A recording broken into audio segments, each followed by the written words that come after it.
อย่ากลุ่มใส่ใจจอมกวนก่ออันจังเฮาแหล่เชเนเฮาในเมืองกวนไหนตีมีกวนอยู่3ก่อที่1ไหนเขาตีจ้างเฮาเขาตีอ่ำเกียกเฮาซ้ำว่าเฮาตีเฮ็ดลองสังขยาเขาตีจอมเสจอมเนจอมว่าเฮาอยู่ดาเซก่อที่2ซ้ำเขาตีเกียกเฮาซ้ำว่าเฮาตีเฮ็ดสังก่อเขาตีจอมยุกยองจอมปั่นแห้งใจเฮากูจือกูลองก่อที่3ซ้ำเขาตีโยโย่ต่อเฮา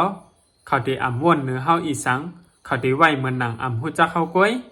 ในกวน3ก่อนั้นเฮาอ่ำถูกลีกะสนใจขอความกวนก่ออันอ่ำเกียกเฮานั้นเฮาอ่ำถูกลีกว่าใส่ใจเฮาอ่ำถูกลีเอาใจเฮากะจับจอมกวนก่ออันอ่ำเกียกเฮาถูกลีใส่ใจกวนก่ออันเกียกเฮาหนังฮื้อเขาตีเกียกเฮาหรือสีเก่าหนังฮื้อเขาตีปันแห้งเฮาหรือสีเก่านั้นเฮาถูกลีสนใจก่ออันเกียกเฮานั้นก้อยสังว่าเฮากลุ่มเอาเข้ายามเสกว่าสนใจก่ออันอ่ำเกียกเฮาก่ออันซินเนเฮานั้นให้เขามาเกียกเฮาในจึงมันเป็นกว่าอำไลมันตีเฮ็ดให้เฮาซุ่มเข้ายามก้อย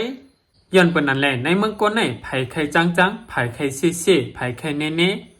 เขาใครมีก็เรื่องของเขาใครผ่านก็เรื่องของเขาย้อนไปว่าในเมืองกวนไหน